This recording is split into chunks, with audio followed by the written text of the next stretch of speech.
All right, well, we're going to get started just so we can have an ample discussion and people will trickle in during my introduction. So, good afternoon, everyone. I'm Rajiv Ramchand, and I co direct the RAND Epstein Family Veterans Policy Research Institute. I want to welcome everyone to the webinar today. This is part of our bi monthly webinar series focused on high priority veterans policy issues. And if you aren't already on our newsletter and learning about our webinar series, you can join that at veterans.rand.org. Our Veteran Policy Institute has as its mission to conduct innovative interdisciplinary research to improve the lives of those who've served in the US military. We aim to publish and widely disseminate our research findings to connect objective and rigorous analysis to decision makers so that we can improve evidence-based decision making. A couple of quick housekeeping items before we get started. We have the chat feature open, so please feel free to ask questions or share resources that the audience may be interested in. To ask questions to the panelists during the panel discussion, please use the Q&A feature. We'll monitor that and we'll try to get to as many questions as we can. I'm really pleased today to introduce my colleague, Dan Schwam. Dan's going to be presenting new research findings on America's veterans' families. Dan's presentation will be followed by a panel discussion with a truly stellar panel of experts who are really, truly longstanding champions and supporters of military and veteran families. We have Lee Kelly from DoD, Meg Cabot from the VA, and Kathy Roth-Duquet, who not only founded and leads Blue Star Families, but also is an excellent eyeglass shopper. And you'll see that in a bit. She has great new eyeglasses. And my colleague, Kayla Williams, is going to moderate the panel. Just to give you an introduction about Dan, and just so you know, Dan has really been a cornerstone of the Veterans Policy Research Institute. So we're really delighted that he's here with us today. He's been a core member and contributed and led so many of the Institute's research publications. He's a quantitative analyst here at RAND. And in addition, to his work on veterans policy, he's conducted research on prescription drug prices, climate change, renewable energy, and green jobs, really a diverse portfolio. And with that, thank you so much. I'm going to turn it over to Dan. Somebody asked if slides will be shared. This video, it will be recorded, this webinar, and we'll post the recording online, and everyone who's registered will get a link to that. So thanks so much, and Dan, the floor is yours. Thank you very much, Rajiv. So as Rajiv mentioned, I'm going to be presenting results from some recent research published on veteran families in America. And the motivation for this project is that the Department of Veterans Affairs has broadened its focus beyond veterans themselves to focus on tangential members of the household, so members of the household, caregivers, and survivors. And so what we wanted to do was start this line of research. So next slide, please. So much research exists on active service military service members and how their households contribute to their well-being and the interrelationships between the members of the household. And not much research really exists on veteran households. Mostly some research has been done on caregivers and their well-being. We cite some surveys in the research, one of which I think was just recently republished, the Veteran Caregiver Survey by RAND. And so what we want to do is really kind of open up this line of discussion and dig into the data to see what we can learn about veteran families. Next slide. So what this report does is it creates a snapshot or a profile of veteran families in America. And what we're going to do is take a dive into the 2022 5-year American Community Survey, which has a plethora of variables that we can really use to kind of understand the situation of veteran families in America. Things from how many people live in the household, to economic characteristics like employment and income, and so much more. A particular interest which we'll highlight is when veteran families get together or when married couples marry in relation to the service member's period of service. Next slide. So just a high level to start, we define veteran households as a household where either the head of household or a spouse, if present, is a veteran. So only one person of those two needs to be have served in the past. This will leave out some small share of households where a parent may be living with a head of household that may have served, or a child may live with their parents who has served. But using this definition, we find, or we estimate, that there are about 14.7 million veteran households in the United States as of 2022. And this accounts for 11.4% of households in the United States. Next slide. Within these families, as I mentioned, we can look at married households and characteristics of married households. And so one of the things that we find is that amongst households that are married, we find that a greater share of veteran households are comprised of two adults. So this means that that the couple is either a partnered couple, which we can now identify in the ACS, or they're a regularly married couple. So comparing veteran households to non-veteran households, we find that 71.1% of veteran households are these two adult present households, compared to 52.3% of non-veteran households. Next slide. Another thing we do is we look at the age of households in the United States. And age is going to be defined as similar to looking at just the head of household and spouse if present for veteran status. We're going to take the maximum age of the veteran and spouse if the spouse is present. And so what we find is that when we do this, and we look at age this way, veteran households are much older than non-veteran households comparatively. More than half of veteran households, the oldest of the head of household and spouse is above the age of 65. Whereas for non-veteran households, the distribution is much more uniform. Next slide. So one thing that age kind of gives us an insight into is also the era of military service. So one of the things we also looked into for veteran households is when they served. Now, there's a couple ways we do this, depending on the number of veterans that live in the household. For instance, if there are two veterans in the household and one served in Vietnam and one served in the, I believe it's the immediate period afterwards is the 1975 to 1990 service period as defined by the ACS, we'll define that household as belonging to the Vietnam service era. In addition, if a service member serves across multiple service eras, they're assigned to their earliest. So when we do that, we find that amongst veteran households, 33% were Vietnam era households, 22% served between 1975 and 1990, and 50% served on or after 2001. Next slide. So another thing that we can also look into in the ACS is the presence of children. So we're going to define children not based on the relationship status. So for example, a household may have a parent with their children who may be above 18 years old living in the household, but we're going to specifically restrict to children under the age of 18 living in the household. And this is because children over 18 may be contributing economically to the household's well-being. So this is looking at basically a kind of like a caregiving, who in the household are the parents looking after. And so what we find is that veteran households have a larger share that are zero children households, or zero children under the age of 18 households. And this is largely explained by, on the previous slide, we saw that veteran households tend to be older, so their children might be above the age of 18 or out of the household.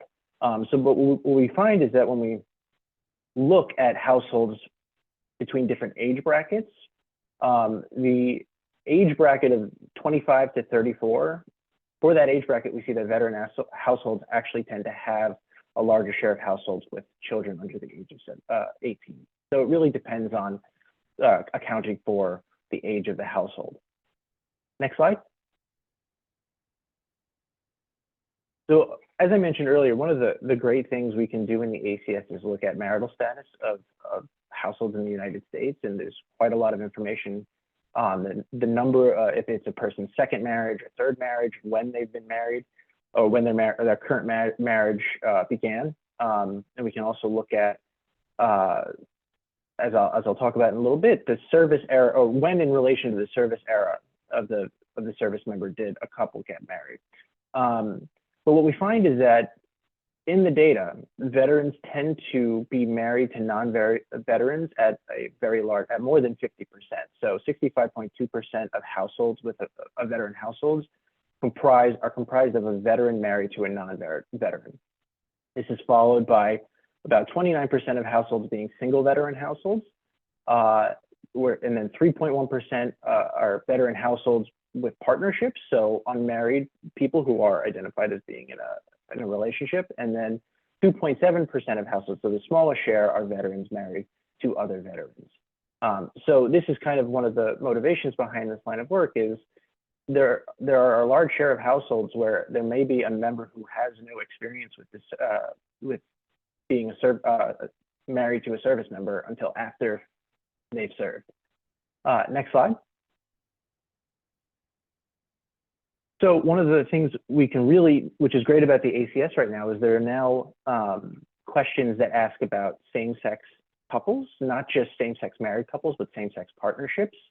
So one of the things we can look at in the data amongst households that comprise just a single veteran, but have two adults, is look at the ratio or the share of households that are between same-sex and opposite-sex couples. And what we find is that for a household with a single veteran, and that veteran is a woman or female, 9.1% of those households are same-sex couples, compared to 0.4% of single veteran, male veteran couples. So it just kind of goes to show the composition of same-sex couples amongst veteran households. Next slide. So looking at marriage in relation to service, what we have here, we've broken this down into, now we break out active service households, because we do have a share of households where you might see a marriage between an active service member and a veteran.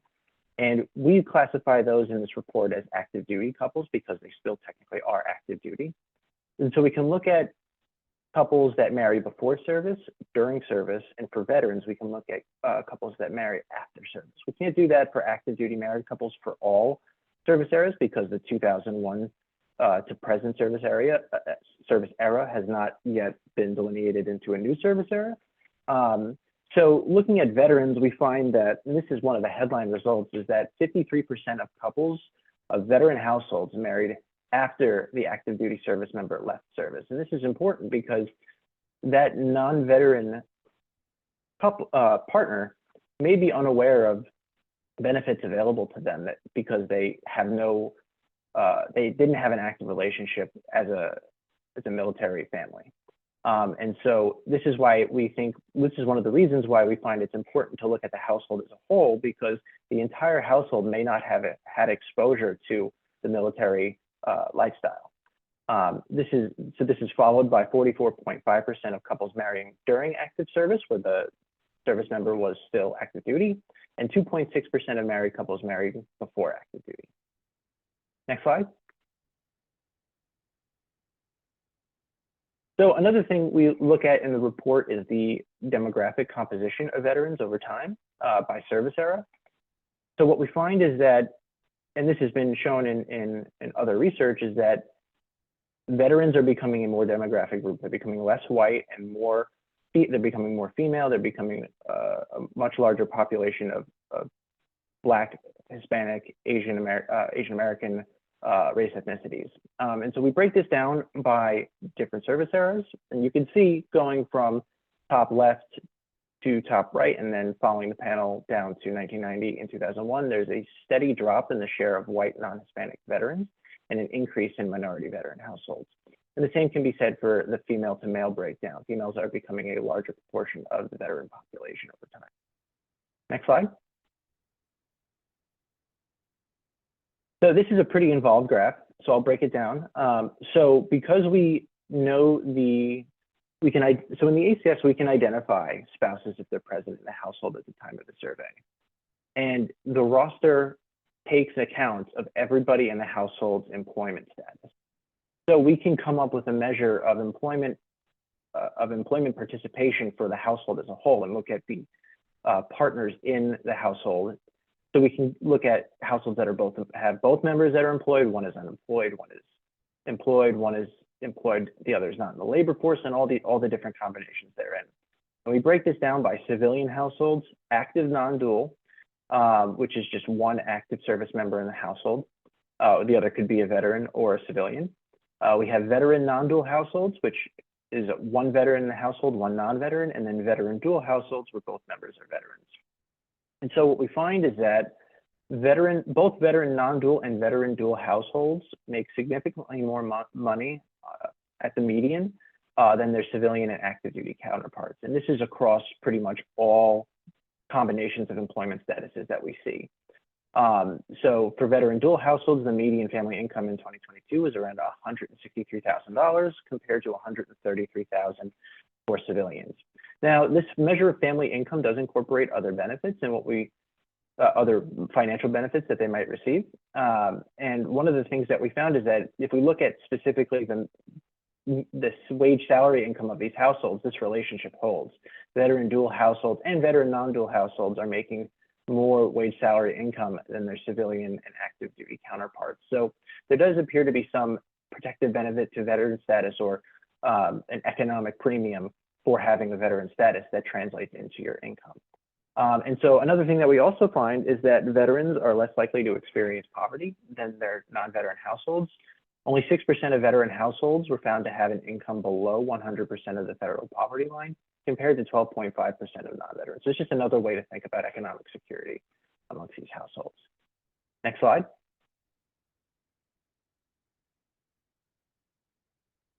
So we have all this information. There's a lot more in the report. So what can we take away from this? How can this information be used? Next slide.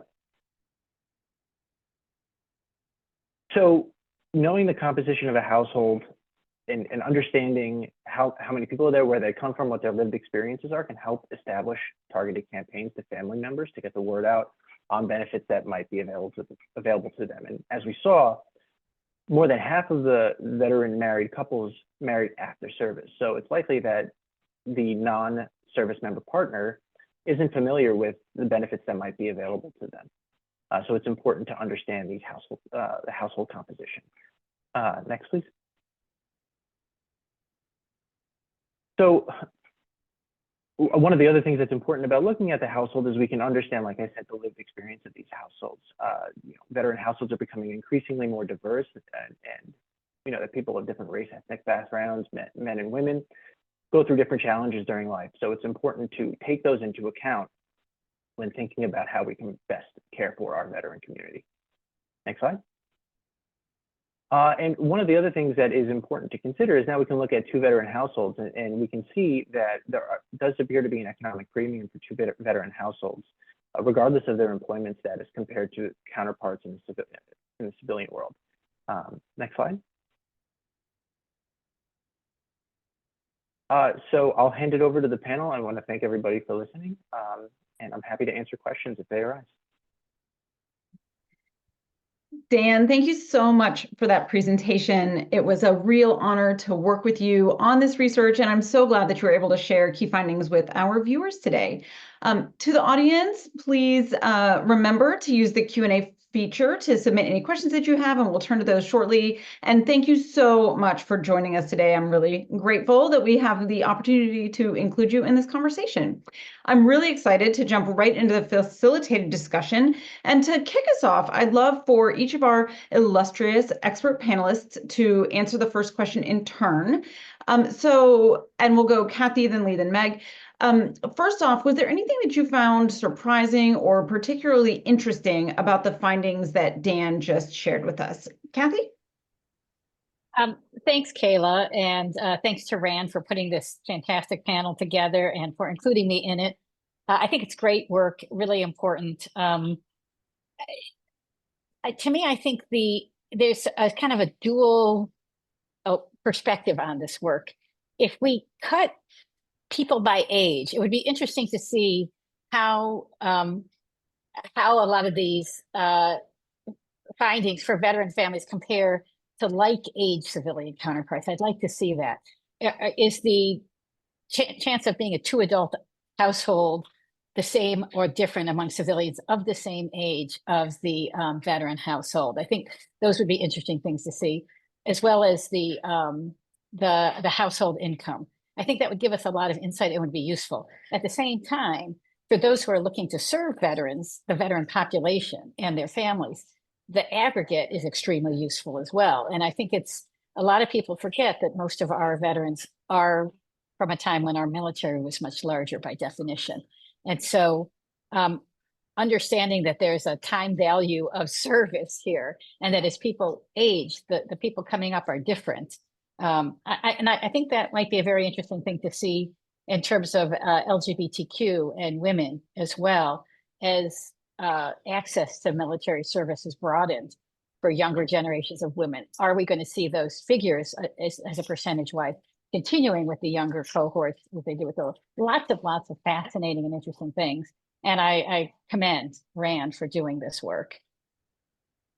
Very kind of you. Thank you. Lee, how about you? Yeah.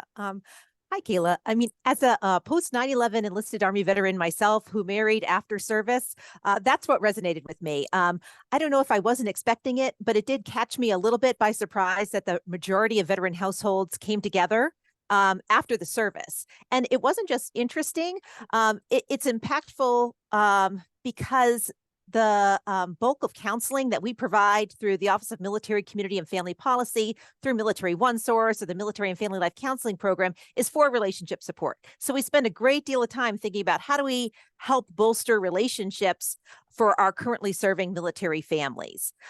We offer, a plethora of evidence-based programming through militaryonesource.mil.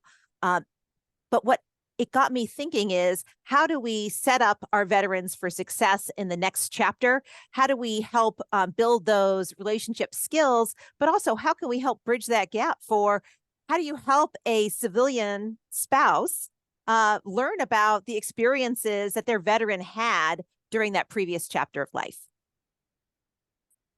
Thank you so much. And how about you, Meg?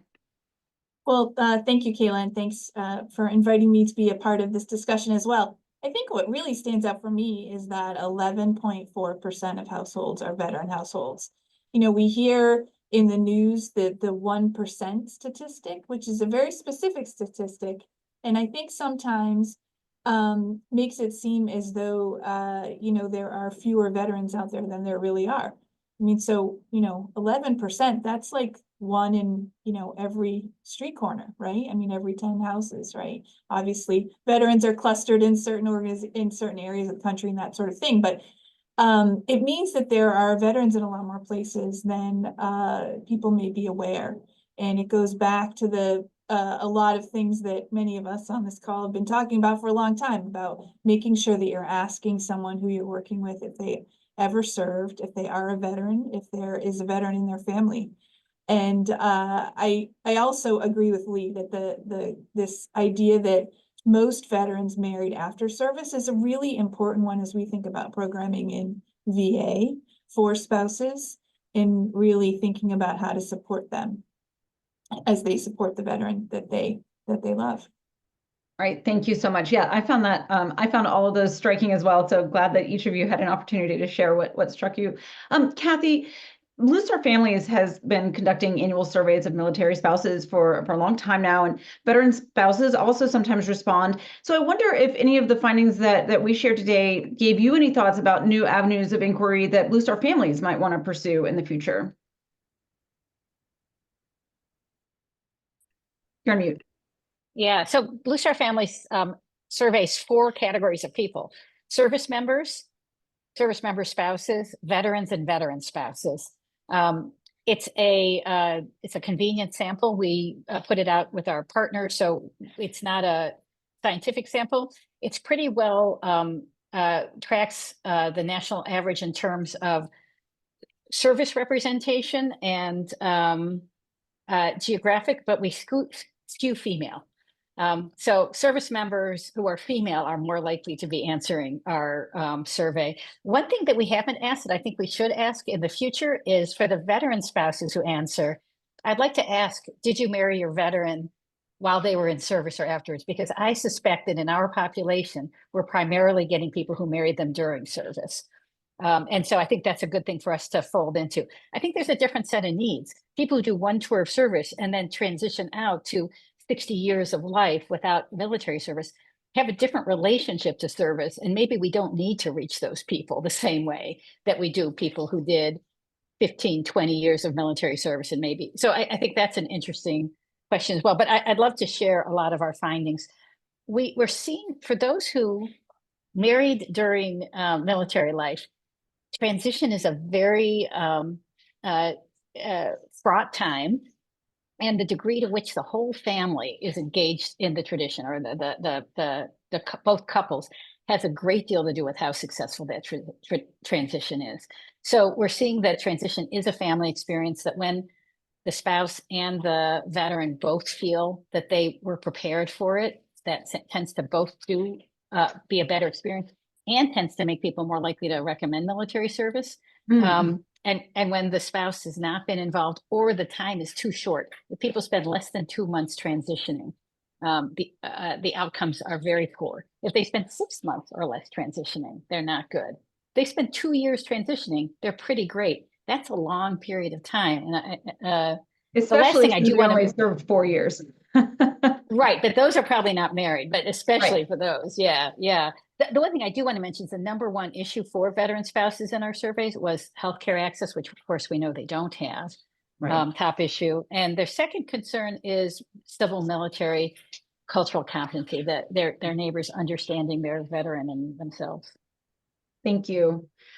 Lee, one of the findings that Dan highlighted was that veteran families have become increasingly diverse through time. Based on what you're seeing within the active duty population now, what do you think we might expect to start showing up in the veteran community in coming years? Yeah, Kayla, I can say we're on the same page with Rand's analysis. Next week, the Department of Defense, every year we put out the demographics of the military community. And next week, we'll be releasing the 2023 report, and that'll show a slight increase amongst women in the service. And so if that holds, that would further build upon the increase that you already highlighted as part of the report. And I think it just speaks to the need that we are remembering, keeping in mind that not just men serve. Thank you. I appreciate that. Meg, I think you already started to allude to my next question earlier on, but I was wondering if there are any findings from this analysis that you think are particularly important for VA. So, for example, you mentioned knowing that over half of them were not military spouses. Does that make you think that there are any differences in what type of outreach VA may need to do, or what type of information VA may need to provide, or any other implications that maybe haven't occurred to me? Well, I think it absolutely impacts the kinds of things that VA should be really looking at. I know, that we spend a lot of time with our staff talking about military competency and sort of understanding some of the language that's used in the military, as well as sort of the culture and all of those things. And the study makes me think about how we can be translating that into either online resources or even group settings in our medical centers, our vet centers, to really help spouses understand what military service was like for their loved one from a different perspective, not necessarily only from the perspective of the veteran themselves. The other thing I'll mention is that there's more and more research out there as veterans age, especially the Vietnam era veterans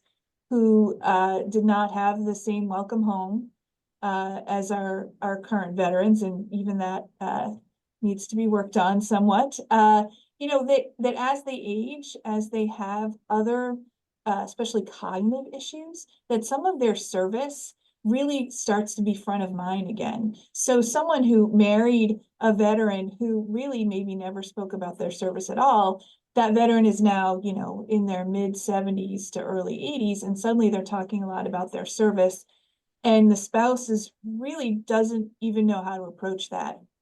So that's definitely something that we're seeing in our geriatric population, and something we need to spend more time talking about and figuring out how to support those spouses as they support that change in health, and also sort of a veteran coming to terms with their service.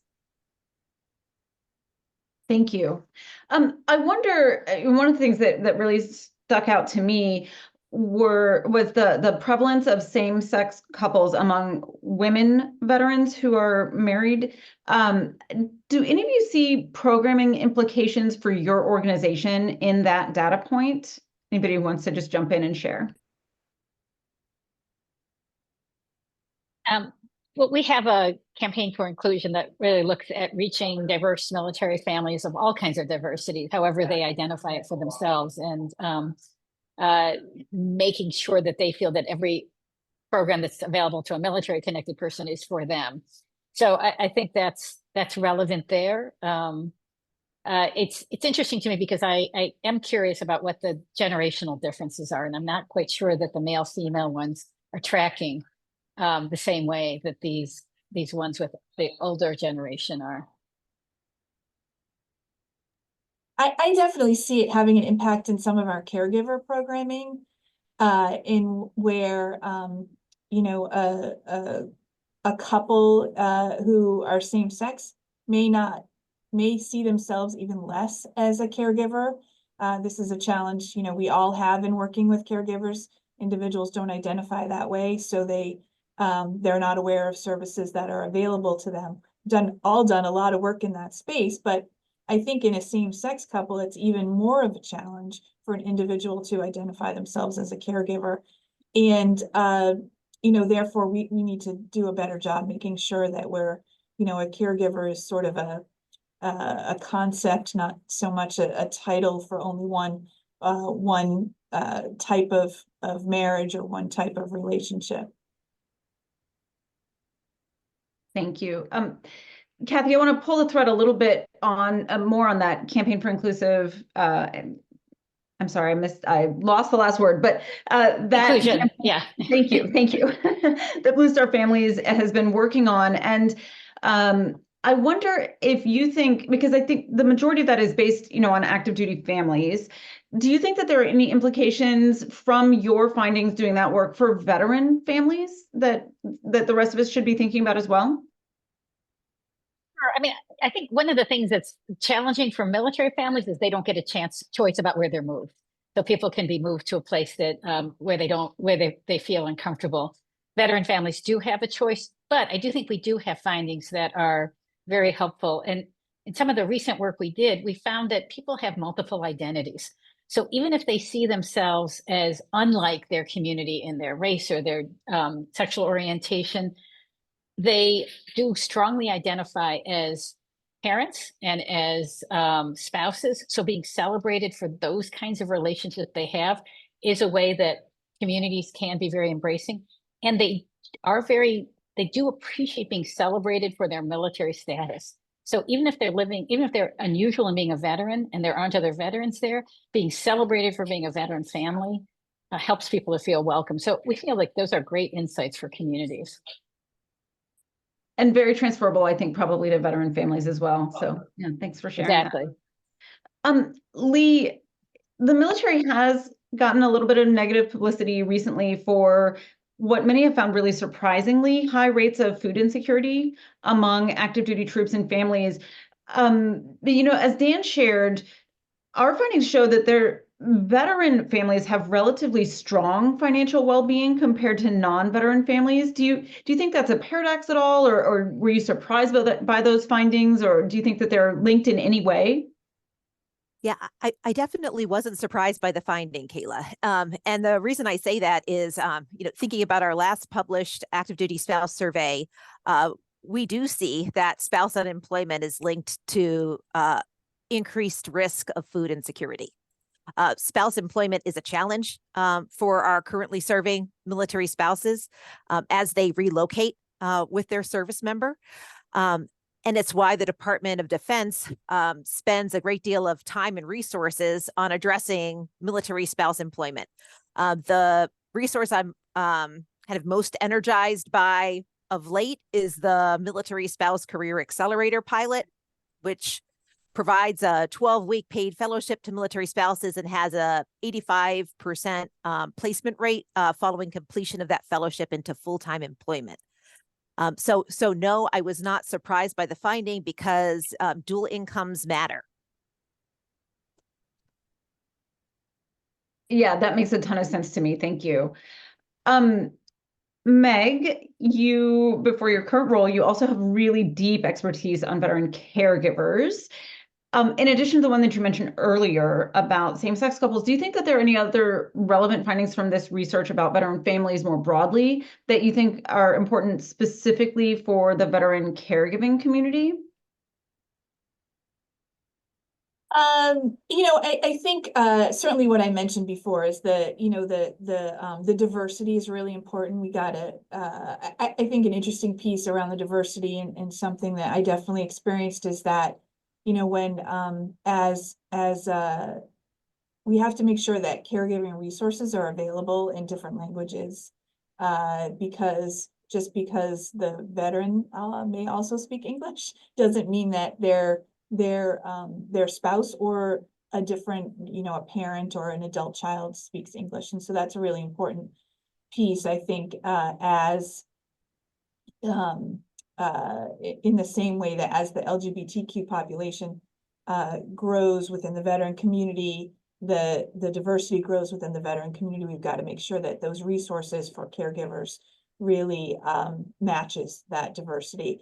And I would say the same, the same-sex couples, I think we have to make sure that our images and our the way that we, I hate to use the word advertise because that's maybe outreach, the way that we do outreach to veterans to try to get them to come to VA to participate in the great services that we have. We want to make sure that people see themselves in those ads. I'm sure recently there's a lot of different ads out there about women veterans. There was a beautiful display out at Dulles Airport recently. And so we have to make sure that we're doing that in all areas of diversity, not just gender. So that's what I would say there. I mean, the last thing I would say about caregiving is that, all families do some level of caregiving. And you certainly have heard me say this, Kayla, and I know you have too, Kathy, that caregiving really happens on a continuum. For someone, a veteran may have surgery that requires that spouse to have to support them just in those few days after surgery, or they may require assistance every single day. So a level of caregiving happens for all of us all the time. And what VA has to be able to do is match the kinds of resources and supports that we can give across that whole continuum. So, some of our programming is really specific for veterans who require a lot of support to remain in their communities. But we don't have as much around some of our veterans who may need intermittent support or just some support around, post-surgery or post an illness, whatever it may be. And this is something that is true in the greater community as well. We don't want to be providing just support at the extremes. We want to be able to provide it all along. Thanks. That's really helpful. And as you said that, it also occurred to me, as Lee mentioned, some of those of us who are in dual veteran households that taking turns caregiving back and forth, you're absolutely right that it's true in every single family. And when we think about access to caregiving benefits or support, it could be relevant in different ways for us. So thanks for sharing that. As a reminder to the audience, please drop any questions you have into the Q&A. I'm going to turn to those next. But first, one last question from me for our panelists. And Kathy, you already started to get this, but I'm going to ask you to see if you can think of anything else to come up with. What do you think are the biggest knowledge gaps about veteran families that you'd like to see researchers try to fill in the future? Yeah, I appreciate so again, that. Kathy, Lee, Meg. Sorry, go ahead. Can you hear me? Yes. Okay, great. I think doing more research around families, longitudinal research, I think is very helpful. What we're seeing is that where a spouse is employed, to Lee's point, during military service, our research suggests that the entire spectrum of experiences for that family continues to be much more positive well into their veteran lives, because the veteran is able to transition into a job with more care and time, and then there's just more money in the household. So I think more longitudinal studies about what the effects of that are, because there's an implication about what the benefit is. We need to, MSCAP's a great program, but it's very small. How do we expand that pilot, right? If we have a case, a social impact argument to make about the way it reduces the need for veteran services far into the future, I think that could be a very useful thing. One other thing I'd like to mention about folks of color, we see that the veteran families of color say that they are doing better than their counterparts who are not veterans. So families of color who are not veterans, 40% say that they are doing significantly better than their counterparts because of their service, which is terrific. However, they're not doing as well as their white veteran counterparts. So I think there's some, there's more to learn about that experience as well. Thank you. How about you, Lee? Well, we've been talking a lot about the continuum here, and I think this panel really does represent a continuum.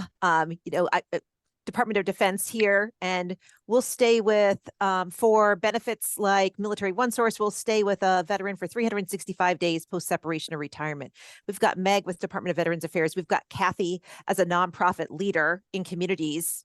And when I think about that continuum, and I'm not so sure it's a research gap necessarily, Kayla, such maybe more so as a need for case studies on how do you do this really well at the community level? How do you, how does a community create that connective tissue between the civilian community, veteran families, partnering together to serve, connect with our currently serving population as they move around?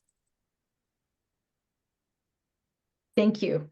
And how about you, Meg? I love what Lee just said about sort of case studies, and I think about my own kids being in a public school with absolutely some veteran families, but I couldn't tell you who they necessarily were. And so, I think this notion of at the community level, in the public school system, in even private schools, in places that are not near big military installations, how does the community really support those? The other thing I think it's important, and someone actually mentioned this in the chat, is that, families are very well taken care of in the military in terms of health insurance.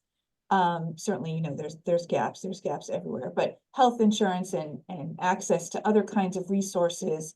I think about the Exceptional Family Member Program, and all of those things fall away when you become a veteran. And so I think, I don't know that the answer is that all of those benefits continue into the veteran part of your life, but I think there's got to be probably a better way to do that transition, especially for families with a lot of challenges. Thank you. And I love how, as I'm trying to read some of the audience questions that I want to turn to next, a lot of you have touched on things that people are interested in talking about. So hopefully we can get to some of those threads as we move into the next part of the discussion. So first, I want to ask, we do have one audience question. How are, if at all, are your organizations doing outreach to family members? Whoever wants to start, go for it. Yeah, thanks. I'll jump in. And something that, in preparation for today and taking a look at the report that we've been talking about and the recommendation around, how do we do the campaign plans to reach veteran families? I was reflecting on, President-elect Trump in his last administration signed EO 13822, which really zeroed in on the 12 months post-separation or retirement for veterans as a really sensitive time. And that was the catalyst for DoD doing a great deal of work with VA to make sure that we are communicating on a regular basis and not talking on top of each other or in conflict regarding these resources. So I think we've made good headway in engaging the veteran as they transition and throughout that first year especially. So the department's still reaching out, Department of Defense, certainly the Department of Veterans Affairs, but the family piece is one that we continually struggle with because of just sometimes it can be as simple as a lack of contact information. And so we rely a lot on in-person events to get out the word, social media, but of course you have an inundated social media space. But I would be really interested in Kathy and Meg's comments on engaging veteran families, because for sure that's a challenge. Yeah. I can jump in. So we're as a nonprofit, we're unfettered from a lot of the things that fetter the government. And in particular, we can do giveaways. So we have 380,000 members, families in our membership right now. About 20% of our members are veteran families. That wasn't by design. As I think most people know, we started with a focus on currently serving military, but veteran families wanted to be our members. I think maybe sometimes people transitioned out like I did, and they still feel they want a sense of connection. And so we feel we have to be with them. We're growing about, 20 to 30% a year. And I think a lot of it is because we meet people where they are by giving them free stuff, free coach bags, free date nights, free, money for groceries. And then once you're in us and get to know us, then it's easier to share information, go into the deep end. And we work with the military services and we work with other nonprofits to share that information. But this is stuff that government can't do, right? We can do the fun stuff, but then we want to be a good partner to the government and the other agencies that can be supportive by using that trust that we have with our community to translate into helping them find the things that they need.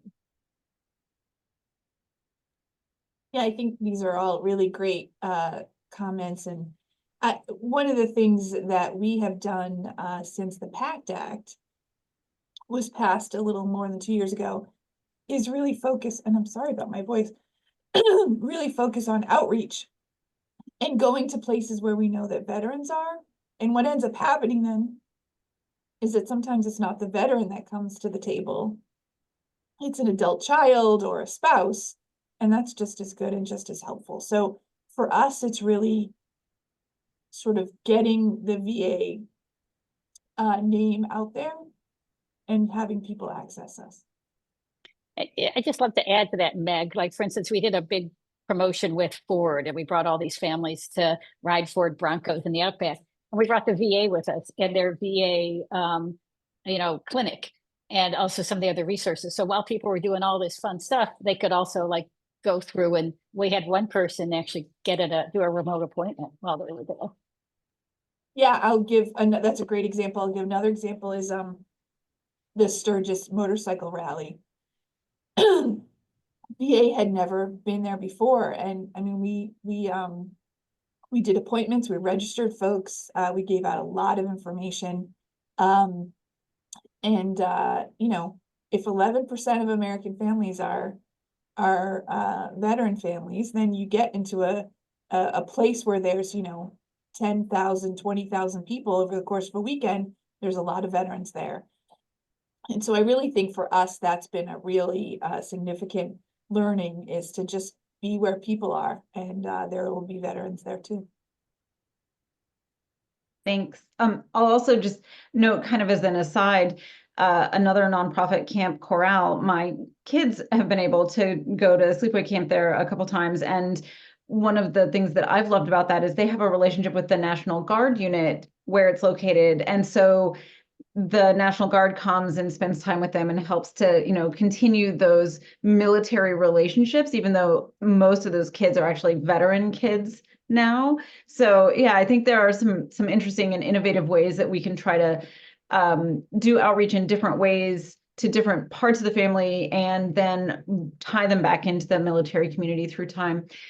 So there's a lot of conversation going on in the chat that I've been trying to stay on top of. Some of them seem to be a little more comments sharing perspectives more than specific questions. One on the need for chaplains that are friendly for LGBTQ plus folks, and the fact that if not everyone is, it can be more of a burden on chaplains who are. Meg, to your point about EFMP, the Exceptional Family Member Program, a comment about how military families who do have kids who may, need EFMP, those resources don't continue after military service, which I think you mentioned as well.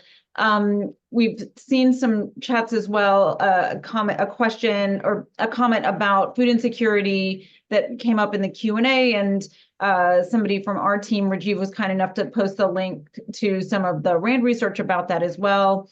Lots of folks sharing ideas for additional research. So I hope some of the RAND team members are taking notes on things that people would love to see additional research on into the future, and questions about, how things are going to shift as everything changes moving into the future. Will these findings stay static, or are they going to be shifting?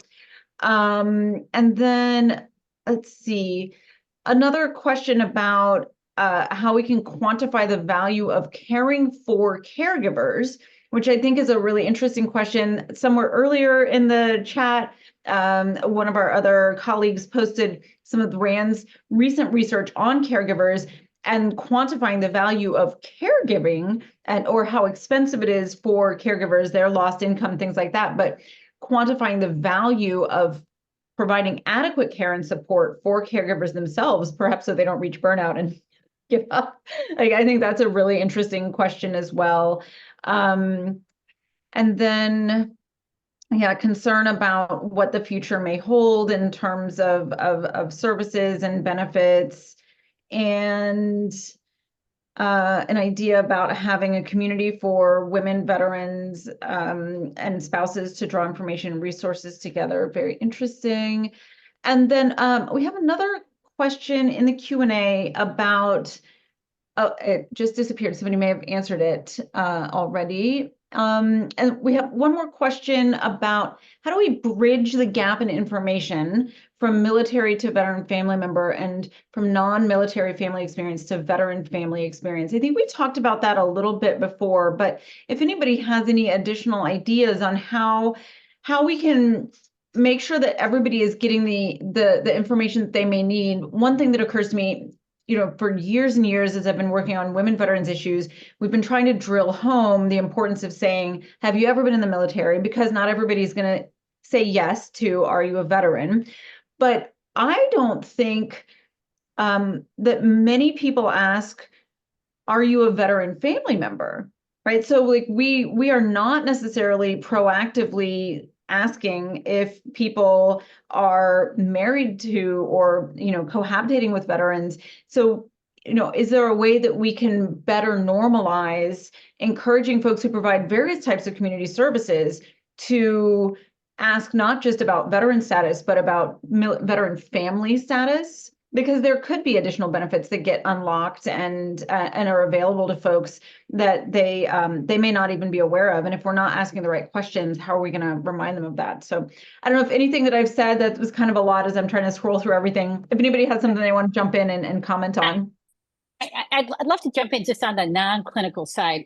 We're really encourage that in the community. So for instance, Blue Star Welcome Week is at the end of September. 600,000 military connected people move every year within military service or transitioning out.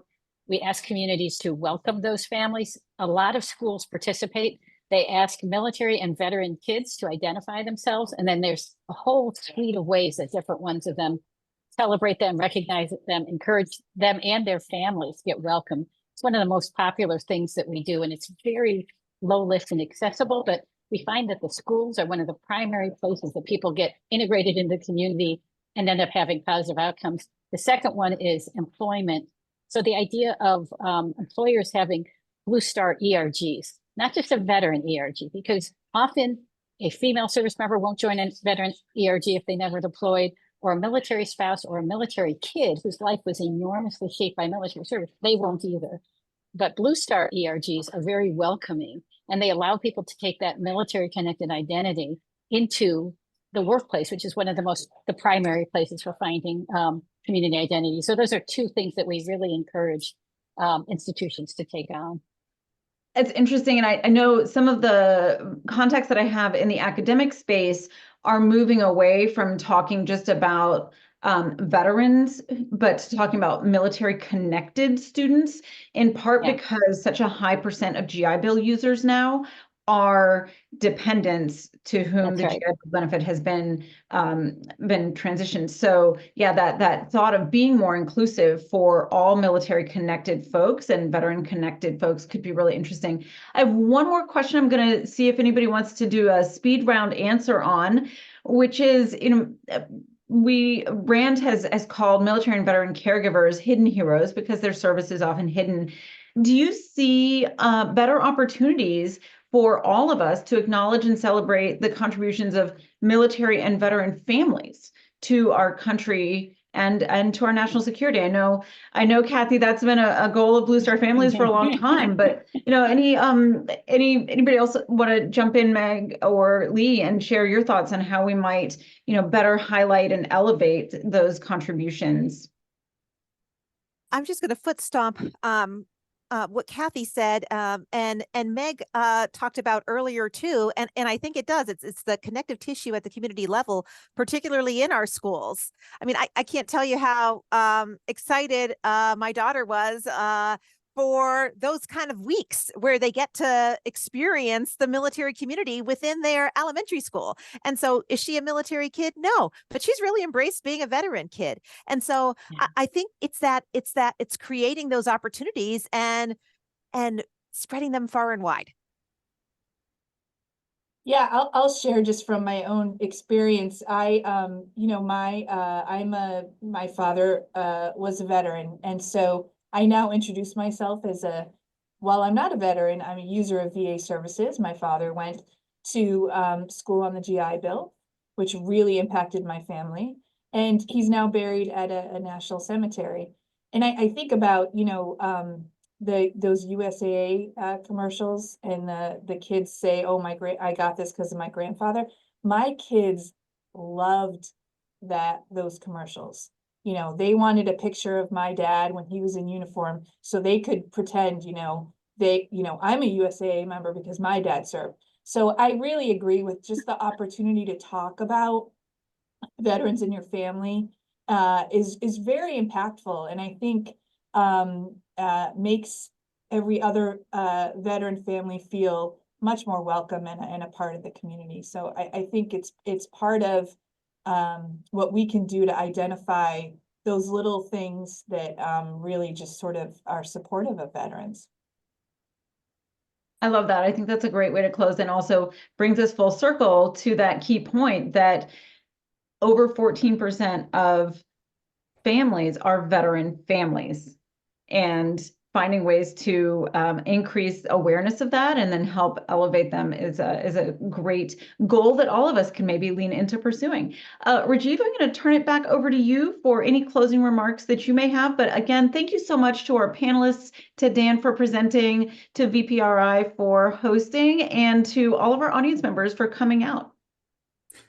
Thanks so much, Kayla. You all are awesome. And now you understand why we brought Kayla in to moderate, because she's so good at it. And thanks to what I described earlier as a stellar panel.